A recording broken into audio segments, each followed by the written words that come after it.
Bonsoir à tous. Et dans l'actualité ce soir, une unité de recyclage de métaux. Des centrales nucléaires pourraient voir le jour à Fessenheim. C'est un des projets proposés par EDF dans le cadre de la reconversion de la centrale. À Königshofen, chacun met la main à la pâte pour entretenir la folie végétale du Mühlbach. Cette aire de jeu naturelle créée par des habitants du quartier accueille jusqu'à demain des bénévoles sur un chantier participatif. Et puis en cette journée internationale des droits des femmes, nous nous sommes intéressés à l'orchestre L Symphonique, un orchestre 100% féminin qui propose ce soir à Guebwiller un concert dédié exclusivement aux compositrices. Mais pour commencer, en bref, la dégradation de la stèle de l'ancienne synagogue de Strasbourg samedi dernier n'était pas un acte antisémite. C'est une voiture qui l'a heurtée, conduite par un Strasbourgeois qui sortait de boîte de nuit. C'est la conclusion de l'enquête menée par les policiers de la sûreté départementale du Bas-Rhin. L'auteur des faits sera jugé pour délit de fuite et défaut de maîtrise de son véhicule. L'après-Fessenheim se prépare. Une fois les réacteurs arrêtés et en marge des travaux de déconstruction, une unité de recyclage des métaux issue du démantèlement des centrales nucléaires pourrait voir le jour. C'est EDF qui l'a annoncé ce matin lors d'une conférence de presse. On écoute tout de suite le directeur de la centrale de Fessenheim. Il est au micro de Marine Zis. C'est quand même un territoire qui a soutenu notre activité pendant plus de 40 ans. Donc le groupe est attaché à pouvoir donner un signal fort. Et donc le groupe EDF a proposé d'installer une unité de valorisation des métaux.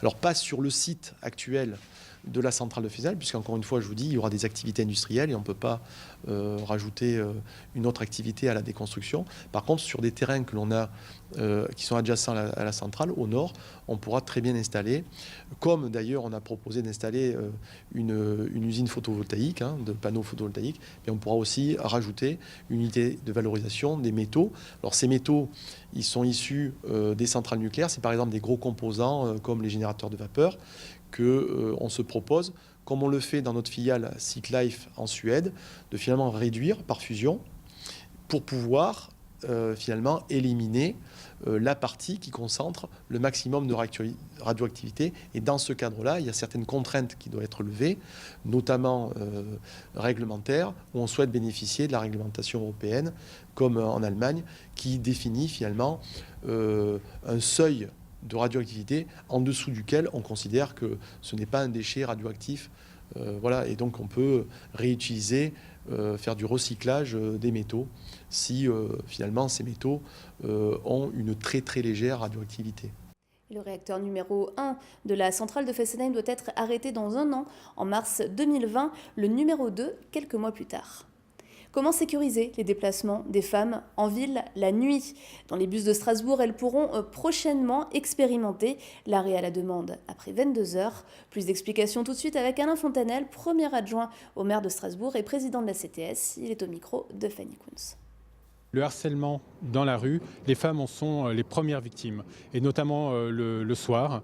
Et un certain nombre de villes, notamment Nantes, Bordeaux, mais aussi en Île-de-France, ont commencé à expérimenter la possibilité donnée aux femmes, après 22 heures, de demander au chauffeur de s'arrêter entre deux arrêts pour réduire le temps de trajet à pied entre le moment où je descends du bus et le moment où j'arrive à ma destination ou chez moi.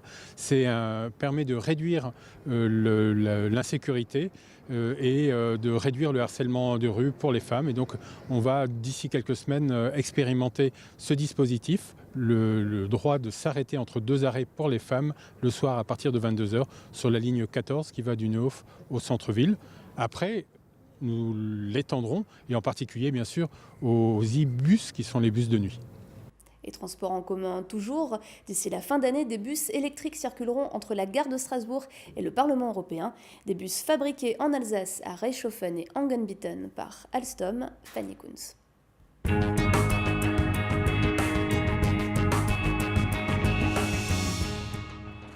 Elle est bleue, fait 12 mètres de long et pourra transporter jusqu'à 95 passagers à la fois.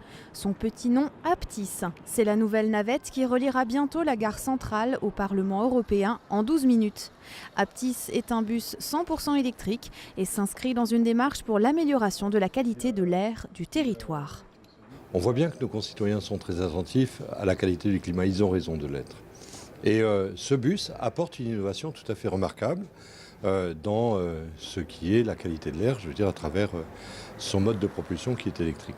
Je crois qu'il faut que nous réfléchissions les transports non plus par rapport aux objets, mais par rapport aux usages, et qu'on soit le plus près de ce qu'attendent nos concitoyens. C'est, je crois, à cette condition-là qu'on limitera le nombre de gens qui continuent de prendre leur voiture, alors qu'en fait, il faut que nous arrivions à désaturer nos réseaux routiers pour limiter évidemment les pollutions. Il faut continuer aussi sur la première et deuxième couronne, il ne faut pas s'arrêter à Strasbourg. Il faut que nous réfléchissions aussi au transport à la demande, que nous accélérions les processus. C'est l'objet du Grenelle des mobilités dont on va parler maintenant pendant les 2-3 mois qui viennent, très fortement, avec des propositions concrètes qui seront faites en lien avec la région, le département, l'État et la ville de Strasbourg et la métropole évidemment. La CTS devrait bientôt finaliser la commande d'une douzaine de véhicules, grande première en France pour une technologie construite localement par l'entreprise Alstom. Avec son plancher bas intégral, accessible à tout public, ses 3 grandes portes coulissantes et ses baies vitrées, la structure d'Aptis se rapproche de celle du tramway. On est sur une conception qui est à l'origine un peu une conception de tramway sur pneus. Donc on a une caisse qui permet d'avoir tous les équipements en toiture. Au-dessus, on a comme une forme de baignoire où on peut embarquer les batteries et tous les équipements électriques. Ça permet d'avoir tout le long du bus un châssis plat, donc une mobilité plus facile. En même temps, vous avez les roues qui sont complètement aux extrémités du châssis. Ça veut dire que vous avez aujourd'hui un bus qui a un balayage moindre par rapport à un bus conventionnel, mais en même temps qui peut arriver ancrable le long d'un trottoir. Donc il y a également un avantage en termes d'insertion urbaine. Un certain nombre de petits sujets qui font qu'on a un produit qui est à la fois entre un bus donc un système sur pneus, mais en même temps une image et un niveau de confort qui se rapproche aussi du tramway. Alors que les transports contribuent fortement à la pollution urbaine, la ville de Strasbourg veut anticiper les mobilités futures en réfléchissant à l'acquisition de véhicules à hydrogène. Dans le cadre de la Journée internationale des droits des femmes, de nombreux événements sont programmés aujourd'hui dans toute l'Alsace. Et nous avons choisi de nous intéresser au concert qui se déroulera ce soir au Dominicain à Guebwiller. L'orchestre des L symphoniques proposera un répertoire exclusivement consacré aux compositrices. L'occasion de découvrir ce collectif 100% féminin, chef d'orchestre comprise, lors de leur dernière répétition hier soir, Marine Zis.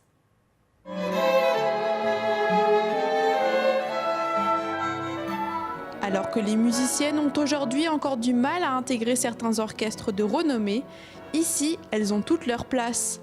Même si un orchestre 100% féminin n'était pas forcément voulu au départ. En commençant le recrutement, je me suis aperçue qu'il n'y avait que des femmes. Au bout de 10 recrutements, je n'avais que des femmes. Et je n'ai pas inventé le concept de l'orchestre symphonique de femmes. Il y en a à Berlin, il y en a en Autriche, en Australie.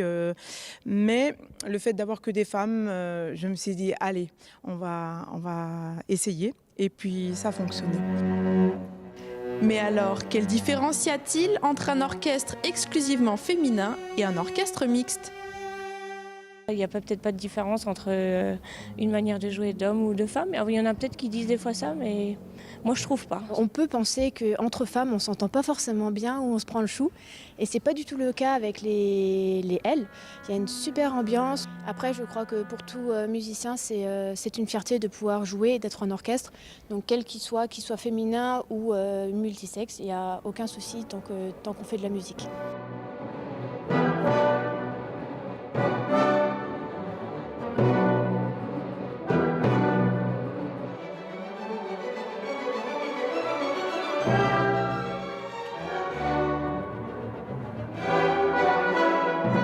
Une quarantaine de musiciennes françaises, mais aussi suisses et allemandes, composent l'orchestre, dont une majorité sont professionnelles. Elles se retrouvent 3 à 4 fois par an pour se produire en concert, comme ce soir par exemple au Dominicain à Guebwiller. Les L symphoniques interpréteront uniquement des œuvres de compositrices, tout un symbole pour cette journée des droits de la femme.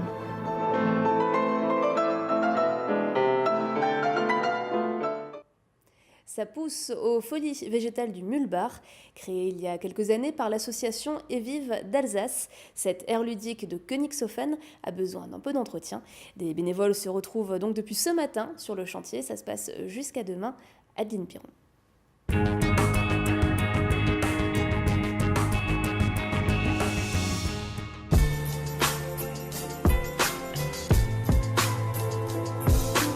Grand ménage de printemps ce matin aux Folies végétales du Mühlbach à Strasbourg. Pelles, râteaux et brouettes étaient de sortie, alors on s'active dans la joie et la bonne humeur, comme Pauline qui a mis de côté, le temps d'une journée, ordinateur et clavier. Elle s'attaque aux mauvaises herbes de l'air et parole de racines malheureuses, Pauline à l'œil. Il faut dire qu'elle désherbe taille et tresse ici depuis 3 ans.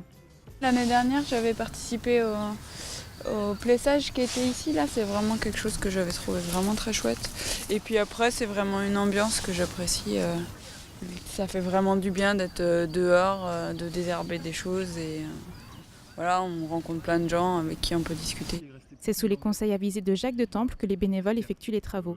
L'objectif du site, c'est de redonner un peu de nature en milieu urbain, qui est trop minéralisé, qui est trop...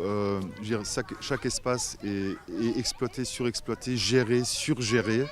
Voilà, ici, c'est un endroit où on laisse un peu faire. Et c'est un endroit qu'apprécient surtout les familles qui ont des enfants en bas âge. Parce qu'enfin, il y a un endroit où ils peuvent jouer avec du bois, ils peuvent expérimenter, tester. Il y a même de l'aubépine qui peut piquer, il y a des petites choses comme ça. Et bon, ça c'est la vraie nature, quoi. C'est pas une nature aseptisée.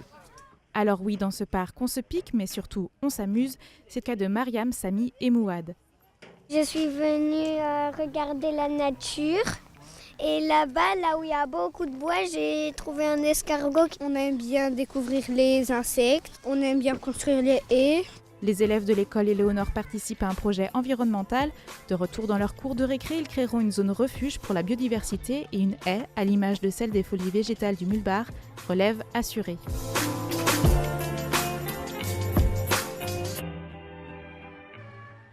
Et on termine ce JT comme chaque soir avec l'image du jour d'Oliviane.